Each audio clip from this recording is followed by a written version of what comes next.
Welcome to the first episode of my Walking Dead retrospective. So, Walking Dead ended a couple of weeks ago, and I've been watching The Walking Dead pretty much since it came out. I remember back when I was in high school, me and my friends, we would stay up to watch the mid-season finales, or when the episodes would come back. They would always air at like 2 o'clock in the morning UK time. Big fan, always have been. Well, I'm now watching through it with my partner because she's only really seen the first few seasons. So we've started from season 1. So in this video, we're going to talk about season 1. I think the biggest thing that when you go back to season 1 that is weird is just how different the walkers are. The walkers can fully run, they can pick things up and use them as tools. Like in the second episode, I want to say, everybody is trapped in a department store and the walkers are attempting to get in, and there are like 4 or 5 walkers that are just smashing at the glass with rocks. Now, spoilers for the later seasons of The Walking Dead. By the way, don't watch these if you don't want to get spoiled on Walking Dead, whether it be the latest episodes or the seasons that I'm actually going to be talking about, because, you know, it's kind of interesting to go back. It's a retrospective. So the fact that it was a big deal in the latest seasons where there are variants that are capable of climbing and using weapons, that was happening in season 1. Now, I've Googled it. It wasn't an intentional thing. It wasn't like, oh, look at these variants, we're going to introduce them in 11 years' time. It wasn't that. It was that the showrunner for season 1 and 2 ended up being different than the rest of the series or something like that. And the guy had a different vision for how things were going to play out. He thought that he wanted the zombies to be more of a threat. And anybody that's watched the majority of The Walking Dead knows that beyond like season 3, the walkers become less of a threat because everybody becomes incredibly capable, and it basically just becomes a show about this settlement dealing with these humans. The humans are the problem in The Walking Dead. That's what we all know. But in season 1 and 2, especially season 1, the walkers were a big threat because they were capable. They would sprint, and it was also more of a threat because the main cast were also less capable. Melee weapons weren't the done thing until about halfway through season 2. Everybody would just shoot even though they didn't need to and draw attention. It was a silly mistake for them to make, but it was one they made. Something else that's kind of interesting going back to season 1 is that from season 3 onwards, I believe, every season except for the final season is 16 episodes cut in half at 8 with a mid-season finale. Season 1 and season 2 are different. Season 1 I think was 6 episodes and season 2 is 13. I believe the reason that season 2 is the way it is, and I'll get into this in the season 2 video, is something to do with the writer's strike that happened back in like 2010, 2011. But season 1 was pretty short, and I'm guessing it was because they didn't know whether it was going to go anywhere, so they didn't really want to put too many resources and too much money into having a full, long season when they don't even know if anyone's actually even going to care to watch it yet, because even though zombies are considered played out now, although in my opinion they were played out and now need to come back, there's not enough zombie stuff anymore in my opinion, but maybe back in 2010 they were a little bit worried that people didn't care about zombies anymore, because people cared about zombies in like the early 2000s because of the sort of zombie renaissance with like the Dawn of the Dead remake, Shaun of the Dead. I think they even both came out in like 2004, I think. I don't have to look that up, I should look that up, but I'm not going to. But maybe by 2010 they were slightly worried that people weren't going to care. It's very interesting going back and looking and watching these episodes, knowing how things are going to be. Like, even down to the way that the walkers are designed is different. Not just the way they act and move, but the way they look. So in the later seasons of The Walking Dead, the majority of the walkers, they don't have lips. A lot of them don't have noses. But obviously in season 1 especially, it's not been that long since the apocalypse happened, so all of the walkers are a lot fresher. So for the most part, besides the ones that are like in the woods and things like that, actual like city-style zombies, they just look like people that have got like bite marks and they're getting a bit grey and things like that.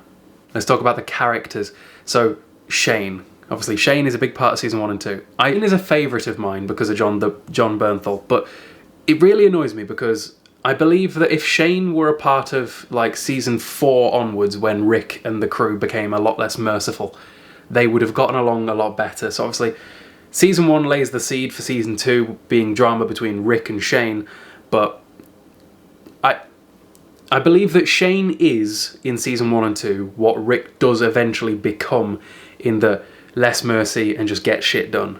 Rick is still trying to be a nice guy through the majority of season 1, and that's shown by the fact that he keeps wearing the police uniform. He doesn't get rid of it until like midway through season 2 because, I don't know, maybe clinging on some old style pre-apocalypse way of thinking, in that, like, there was an episode, I think it's called Vatos, where they encounter a bunch of gangsters looking after a bunch of old people, and the gangsters steal the bag of guns, and Rick discovers that they're looking after old people, so it's not just a bunch of gangsters that are going to fight to the death, and that they are doing this for a worthy cause. And Rick splits the guns right down the middle, and again that pisses off Shane, because Shane's like, we need to look after our people. And to be fair, if I was him, I would agree. Like, I think that once the zombie apocalypse happens, it's one of them where it's every man for himself, and it's look after you and your people, because everybody else is going to be doing the same. It only takes you being nice to get you, or in this case, in Rick's case, family killed, you know?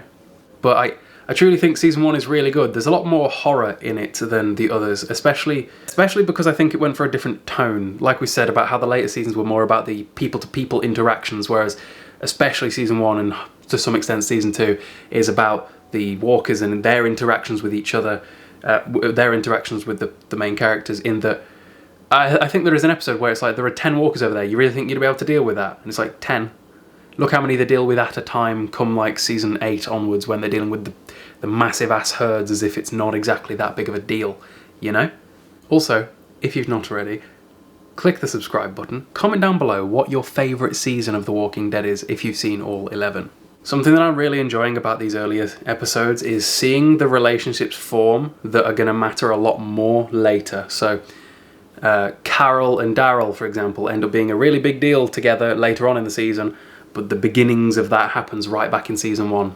Glenn and Dale, that interaction, Shane and Rick, Laurie, Shane and Rick. The Laurie, Shane and Rick love triangle I can't be asked about. I don't like Laurie. We'll get into this more in the season 2 video, but Laurie especially right pisses me off in her inability to... she's playing people against each other, especially in season 2, so we'll talk about that there. But she's a dick to Shane when Shane had every reason to believe that Rick did die in that hospital. So the military were attacking the hospital to try to put down pretty much anybody in there. They were seemingly shooting without care for who they shot. And Rick was still hooked up to all of his machines, and Shane didn't know what to do. So Shane just barricaded him in there, hoping for the best, and left. You would assume that if you did that, that person is not going to make it. They're in a coma, the zombie apocalypse has just happened, and there are military shooting anyone and everyone. You would assume that guy is dead. So it would be the better thing to do to tell the guy's wife, yeah, he's dead, than to give her hope and be like, yeah, I left him in a hospital. I don't know what's going to happen though. So Laurie being a dick to Shane about that whole thing, it just annoys me, because Shane was right. In a lot of these instances, like I said, we're about to be finishing off season 2 tonight, Shane is often right. It's his execution on things that doesn't go well. And I think Andrea does say that to him at one point. It's like, you're right about a lot of the things that you want to do. It's the way that you do them that pisses people off. But damn, it's some fun going back through these episodes. I think in total there is 177 episodes of The Walking Dead, and over the last like week or so we've done maybe 20, because, you know, work. But every time we finish a season from here on in, I will do a video like this, just sort of talking about my thoughts and feelings about the season, and it could be a good trip down memory lane for you guys if you've not already done so yourself, to go and watch it, or just hear about me talking about it, I don't know. So yeah, comment down below what your favourite season was, go watch another one of my episodes, let's get that watch time up. If you've not already, do click subscribe, and I will see you guys next time.